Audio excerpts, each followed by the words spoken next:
Ahmedabad crime બ્રાન્ચની ટીમે ઓડિશાથી ટ્રકમાં ભરીને લવાયેલા 200 કિલોથી પણ વધુના ગાંજા અને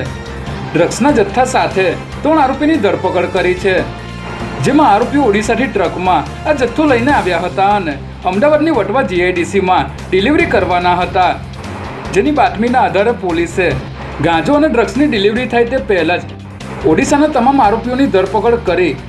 આ ડ્રગ્સનો જથ્થો કોને કોને આપવાનો હતો અને રસ્તામાં અન્ય કોઈ જગ્યાએ આરોપીઓએ આ જથ્થો કોઈને ડિલિવર કર્યો છે કે નહીં તે તમામ સહિતના પાસાઓ પર હાલ બારીકાઈથી તપાસ ચાલી રહી છે.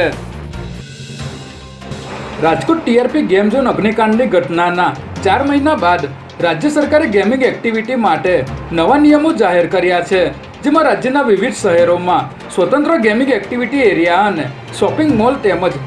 કોમ્પ્લેક્સ જેવા કોમર્શિયલ બાંધકામોમાં પણ ગેમિંગ એક્ટિવિટી એરિયા વિકસિત થઈ રહ્યા છે. ત્યારે સલામતી, સુરક્ષા અને જાહેર હિતને ધ્યાનમાં રાખી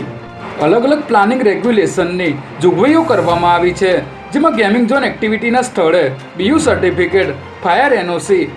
અન્ય તમામ લાયસન્સ, સર્ટિફિકેટ તેમજ